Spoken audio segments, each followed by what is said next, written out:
Hello everyone, welcome back to the YouTube channel. This is the latest analysis on very violent Category 5 Hurricane Beryl that is likely to keep its trajectory further towards Caribbean and Mexican coasts. First of all, if you're new to this YouTube channel and still aren't subscribed, so subscribe now, because this is the very dangerous cyclone and all the updates will be issued on this channel. Thanks a lot. Beryl is forecast to remain a powerful hurricane as it moves across the Caribbean Sea later this week. A hurricane warning is now in effect for Jamaica, where hurricane conditions are expected on Wednesday. A tropical storm warning is also in effect for the south coast of Hispaniola. Heavy rainfall and flash flooding are possible over portions of Jamaica on Wednesday. Interests in the Cayman Islands, Belize, the Yucatan Peninsula, the remainder of the northwestern Caribbean, and the southwestern Gulf of Mexico should monitor the progress of Beryl. Additional watches and warnings will likely be required on Tuesday or Wednesday. Data from a NOAA-P3 Hurricane Hunter aircraft tonight has been quite helpful in assessing Beryl's structure and intensity.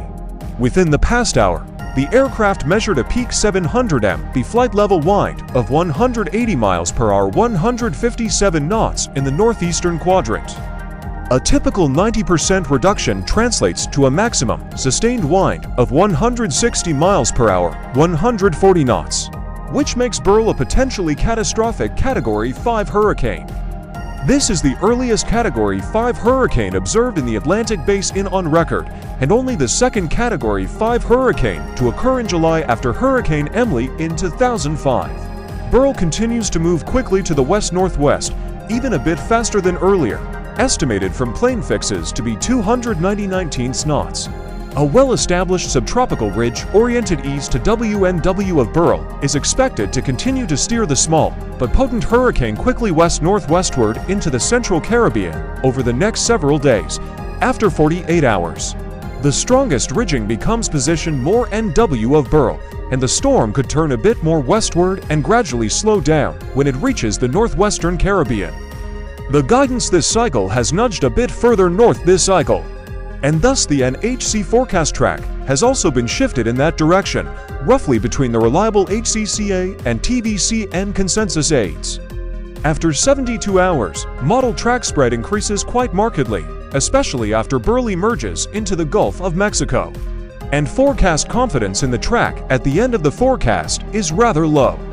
While I cannot rule out a bit more intensification in the short term, drops in pressure observations between fixes in Beryls, I have remained steady at 938 MB. It is also possible another eyewall replacement cycle arc could begin like we saw last night, with UWCIMS SMP or C model giving another RCA 50 to 75% probability based on the last few microwave passes.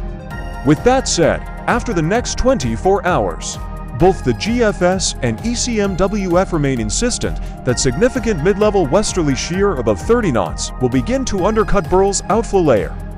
The HAFSA and B regional hurricane models, which did a good job predicting Beryl's peak intensity today, July 1st, are also insistent this shear will start to disrupt the hurricane after the next 24 hours. There is evidence of this less favorable upper-level pattern on GOES-16 water vapor imagery upwind of Beryl's track, and thus a faster rate of weakening is forecasted from 36 to 72 hours. There remains much uncertainty of what Beryl's structure or intensity will be as it approaches or crosses the Yucatan. But the current GFS and ECMWF upper-level pattern in the Gulf of Mexico does not look especially favorable for a strengthening at the end of the forecast period. Thanks for watching.